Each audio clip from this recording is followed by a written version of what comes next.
Chapter number 15, brother. Training for performance. Ooh, eat your vitamins. Good afternoon, brother. Finally, I get to do a chapter in the afternoon. It's still daylight out. Normally, I'm doing these videos at like 4 in the morning or 2 in the morning or midnight, whenever it is. So, looking at chapter number 15, training for performance. So, we go into the start of it. We're going to start looking at maybe some warm up, cool down, some of the specifics maybe behind that, and then go into certain training regimens and protocols for different individuals and why somebody would want to use one specific training protocol over another. And most often it deals with what the end goal is and why they are training. What are they actually training for? Are they training for a sport, a competition? Are they just training because they just want to train? So we go into that. It's a fairly short chapter. There's going to be a short intro as well as conclusion to this. Not much of a rant for these ones. This is pretty much a cut and dry chapter. Some of it we've already gone over in exercise physiology, but enjoy the chapter. Chapter 15, Training for Performance. All right, so we're going to look at the warm-up and cool-down recommendations. The general warm-up recommendation is about 5 to 10 minutes, or at least to the point where you are able to get your body warmed up, getting the blood flowing, getting the blood warmed up, getting the muscles warmed up. That's going to help with oxygen exchange, oxygen and carbon dioxide exchange, and also help with muscular contraction. And also even performing an activity-specific warm-up, 5 to 15 minutes. So this activity-specific warm-up could be like a dynamic type of stretch, for instance, or maybe doing the activity, but maybe at a lower weight. Then would come the workout, and that workout length is going to depend upon what exactly you're doing. Then afterward, following the workout up with a cool down, about 5 to 15 minutes or so. And then also remember to rehydrate and refuel the body with good protein and also carbohydrates. Carbohydrates are going to be key, especially if there is going to be a lot of carbohydrates and glucose and glycogen that are used during that particular warm-up. So looking at a training base. So about 3 to 4 workouts per week. Rest days maybe in between each of them. It doesn't have to be a complete rest in between them. So you could do 3 workouts every other day and then also have maybe an additional rest day in there somewhere, or maybe have a different workout on that other day. Something that maybe isn't taxing a lot of the energy system that you are normally using. So the key here is not training 7 days per week. And that's really the major recommendation, is that your body does need at least a day of rest or some sort of rest. And if you're working out the same exact muscles, the same exact groups of muscles every single day at a high intensity, there is going to be some breakdown in those muscles if you're not allowing them to recover from that workout. So you're focused on the volume and then lower intensity, such as that long, slow distance or the LSD type of training for runners, and increasing the volume approximately 10% for each week that goes by. In activities like swimming, you're really focusing on skill enhancement as well as the endurance part of that. Cycling would focus on both the endurance and then also the amount of seat time that you're getting on the bike as well. So training for specific aerobic events, such as like a 5K, 10K, maybe triathlons, these are events that are lasting generally longer than 30 minutes at a time. And the success really requires not only a high training VO2, but also improving the lactate threshold. The lactate threshold, as we talked about before, is generally seen as the most important factor here. Somebody can have a really high VO2 max. However, they could have a fairly low lactate threshold compared to other competitors. And that puts them at a disadvantage because they're not able to exercise and get their body moving quickly at a high intensity for nearly as long as somebody else could. So somebody could have a lower VO2 max than another individual, but perform better on a long distance event because their lactate threshold is so high. And some of those elite athletes can have a lactate threshold of 90-95%, meaning that 95% of their VO2 max, that is where their lactate is starting to gradually, or not gradually, they're starting to spike quite a bit to where they're not able to remove that lactate from the blood. And it's not necessarily just the lactate, it's the hydrogen ions that are produced at the same time as well, going through that anaerobic metabolism. And for every athlete, there's going to be a certain pace where they're able to race at much more efficiently and try to keep that lactate below the lactate threshold for as long as they possibly can. And that's going to be different for everybody. So the race pacing and practicing the pace that the individual needs to run at is going to be an important factor here. So there needs to be this progression from a training base toward the preparedness for that specific event. Then there needs to be some type of specificity training involved in this. So we're going to go through the next few slides and look at the aerobic training methods: aerobic interval training, fartlek training, which sounds lovely, anaerobic interval training. And all three of these have their place. And we're going to look at a little bit more into depth of each of them, what they entail, and why they might be beneficial. All right, first off, before we get into those three methods, we're going to look at tempo training. And this involves intensity at or maybe slightly below the race pace. So you're looking at 20 to 40 minute sessions, and you're trying to choose the intensity for the tempo runs that are based upon either the recent race that somebody had just ran, their particular heart rate, could be a percentage of heart rate, could be heart rate reserve, using the Karvonen method, rating of perceived exertion, and then also a talk test. Now, getting into some of the specifics of these, the recent race, you're looking at to add the time to a recent race pace. So the training goal here would be to try to improve the time and improve the distance that maybe somebody is running, the actual time for that tempo. The heart rate may be somewhere between 85 to 95% of heart rate max. That should get somebody within the region of that lactate threshold. And rating of perceived exertion, depending upon what scale you're going to be using, is going to be where this might actually lie. So on a 1 to 10 scale, somewhere in the 8 region. On a 6 to 20 scale, or the Bjorg scale, somewhere in the neighborhood of 14 to 16-ish, or maybe even up to 17. And the talk test is going to be referring to, can you have a conversation with yourself?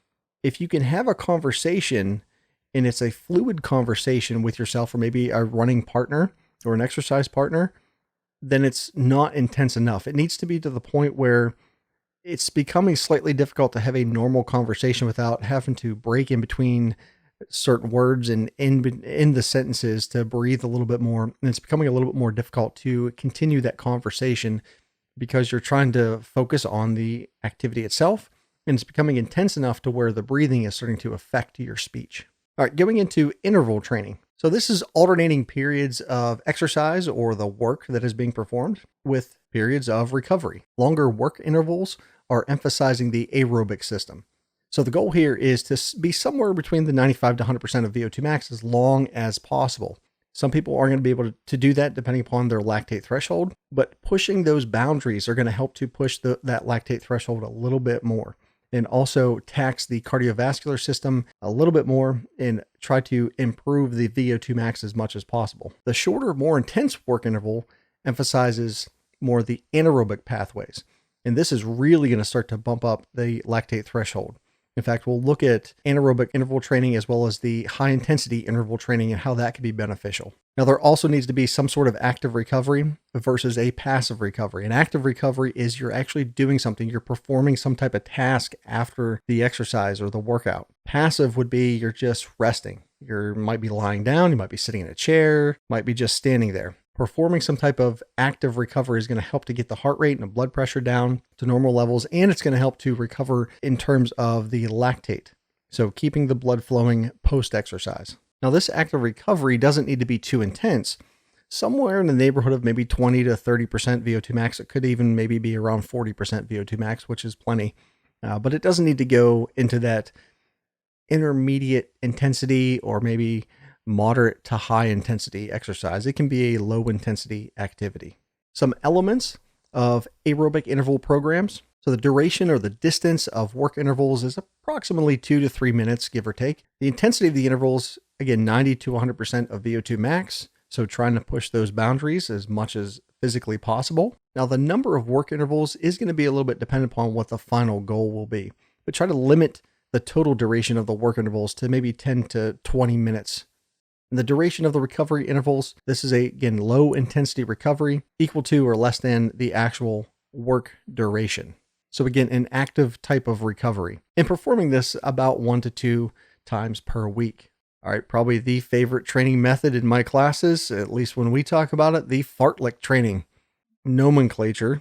We will try to ignore the obvious around this, but It does not mean what it actually sounds like.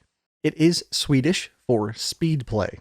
So it's like taking LSD training with also some aerobic interval training mixed in with it. And there could even potentially even be an anaerobic property to this as well. Now, this is at the athlete's discretion. I've always said that this is probably the best example of a libertarian approach to a training method. Basically, libertarian, basically do whatever you want, as long as you're not harming anybody else. This is kind of just doing what you want. Now, that you could be actually having some structure involved in the training itself, but it is really up to the athlete to try to mix and match different LSD versus aerobic interval training in with this type of training. So it is looked at as an alternative to the normal interval training. Now, the research does show that there are improvements in VO2 max as well as lactate threshold from this. So it's really the athlete themselves who is determining what they want to get out of this, taking breaks at certain periods of time, knowing their body, knowing when to increase the intensity, knowing when to slow down on the LSD type of training, but also incorporate some of the aerobic interval training, maybe at a little bit higher intensity than what would be seen in the LSD type of training. Moving on to cross training. So it's an alternative training method outside of athletes' competition or sport. So the benefits of this is it tends to break up the monotony or the boredom that can envelop some athletes if they're training the exact same way day after day, week after week, month after month. It provides some relief and some excitement back into the training. There's a reduced risk of overtraining related injuries because they're giving maybe some of those muscles and muscle groups a little bit of a break during these periods of time. It could be maybe once a week, maybe a couple of days per week. Now, the same energy systems do tend to be utilized, but not using maybe the same muscle groups. So you have less of the stress and strain on the repetitive contractions of those specific muscles that are generally trained in their everyday workouts for their particular sport. So you're maintaining aerobic fitness, maybe when somebody is injured or recovering from an injury, or possibly even just during the off season, when some of the specificity for that particular sport or competition isn't 100% necessary at that given period of time. Anaerobic interval training. So this is speed training for sprint events. So events lasting less than 20 seconds, could maybe be up to 30 seconds. So the goal here is to optimize the stride length as well as the frequency. So you're looking at sprint type of training, the specificity for that particular activity, but also maybe sprint resistance type of training with maybe parachute, maybe weights, something like that behind you. And then also strength training is an important aspect of this. So the anaerobic interval training is really helping those individuals who are in sports or competition that are lasting a very short period of time, relatively speaking, to maybe like a long, slow distance run or maybe even up to a mile. These are geared for people who are in more anaerobic activities. Looking at training for explosive power events, the Olympic power lifts, power clean, snatch, all those ones that you might see in a CrossFit gym, or maybe somewhere on Instagram. They are explosive movements. They're somewhat complex, and they involve, for the most part, the whole body. It's a whole body exercise. Even something as somewhat simple as a deadlift, there's a lot of muscle groups that are activated during that specific movement. And if you add in the deadlift plus a power clean or a clean and jerk, you're really involving a lot more muscle groups. These tend to mimic more of the specific movements within sports and competitions because they involve pretty much the whole body or multiple muscle groups, and they're multi-joint, which is what most sports activities are. They're multi-joint, they're somewhat complex, and a lot of sports, it's an explosive movement that you're trying to perform. One thing to keep in mind, though, is that an individual should master the movements and the technique in the form before adding a lot of weight to this. By not doing this, injury risk does tend to go up because could be a risk of the weight falling on them. They could still be holding on to the weight while the weight is falling, and there's crushing injuries that could potentially occur depending upon what the movement is. So it is very important for an individual to learn the form first and then start building up the weight afterward. Now, ballistic resistance training, this is going to potentially involve some sort of specialized machine. It doesn't have to, but it can. So this is accelerating the resistance throughout the entire range of motion by eliminating the deceleration phase that we would normally have. For example, on a bench press, while you're pressing upward, towards the end of that movement, there needs to be a deceleration phase where you're slowing the movement down so it doesn't fly out of your hand. Now, if you were able to take that force and be able to just simply continue it without having to worry about slowing it down, such as maybe a heavy medicine ball, there are specific machines, however, that can actually take that weight on a pulley system, an electronic system, maybe some heavy magnets, and you're able to push that weight as hard as you possibly can. So you're increasing the force generation and the power by not having to decelerate towards the end of the entire range of motion. So getting into one of the more sexy type of training methods that has been utilized recently, high intensity interval training, or HIIT training. Now this has been around a little while, not too long, but it's been around a little while in one form or another. CrossFit would be an example of this. P90X, Insanity. There's a lot of different programs that utilize the high intensity interval training. What has been shown is there are enhancements to the cardiovascular functioning. So VO2 does tend to increases in muscular strength as well as power. And there's also decreases in body fat. So you're changing the body composition itself. You're increasing muscle mass, but at the same time, you're increasing metabolism and you're burning more calories, which combined help to decrease the subcutaneous fat tissue.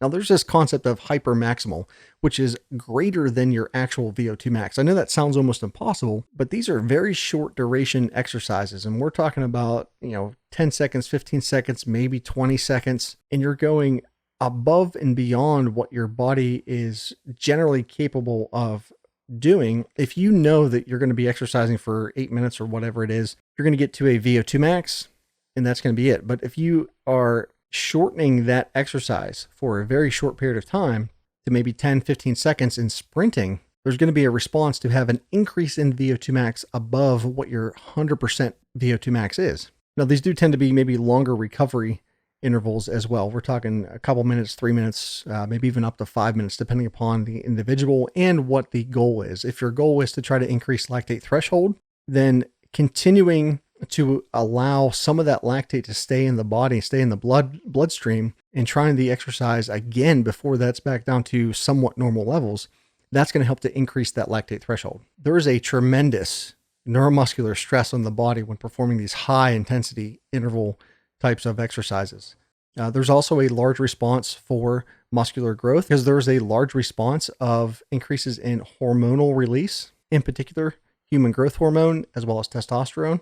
And although this might be a harder type of training to perform, meaning that the rating of perceived exertion is much, much higher than maybe a long, slow distance type of training, or maybe the normal anaerobic interval training, it does tend to be more enjoyable for a lot of individuals. And one of the major benefits of it is that you can perform this type of training and get a whole workout in within a fairly short period of time. We're talking 10, 15, 20 minutes. So some of these could include sprinting for 10 seconds, maybe even up to 30 seconds, maybe doing a Wingate type of bike sprint, and then resting for a minute or two, or 30 seconds, and then doing it again. And essentially doing that 6-7 times, essentially within 10 minutes, 15 minutes, you have completed an entire workout that can enhance cardiovascular functioning, increase the muscular strength and power, as well as decreasing body fat over the long run. Okay, that was chapter number 15, Training for Performance. I will see you in 1 second. Oh, the macho madness running wild on chapter number 15. Oh, yeah. What'd you say, Elizabeth? So chapter number 15, looking at maybe the cool down, specific warm-up exercises, or maybe not the specific actual warm-up exercises themselves, but some of the recommendations in terms of the length, how long some of that should last. The key thing here is to try to get the body warmed up, getting the blood and the muscles warmed up. That's what a warm-up does. It warms the body up. It warms the blood up. This helps with oxygen and carbon dioxide exchange. Remember the oxyhemoglobin dissociation curve. Remember that. And also remember a cool down. A cool down is very important, getting the blood pressure as well as the heart rate down to resting normal levels a little bit more gradually. It helps to get it down much more efficiently than just stopping. And if somebody has a heart condition, that could actually be disadvantageous and could potentially cause some problems. So looking at some of the training bases, some basic recommendations of what should be performed, and then going into some of the specific ones: tempo training, the aerobic interval training, anaerobic interval training, HIIT training, high intensity interval training. And then also one other thing of looking at the ballistic as well as the Olympic style lifts and training for those types of power events as well. So again, a fairly short chapter, is really cut and dry. If you have any questions, please don't hesitate to ask. If you have any comments, Leave them down below, brother. give a thumbs up, give a thumbs down. I don't really know what you want to do. You could even maybe do what they actually did in the Roman times. Give them one of these. I think that was yes or no. I can't remember. I'm kind of bad on my history that way. I just know that in Gladiator, it was thumbs up, but that was historically inaccurate. Rambling again, and there's no squirrels in here.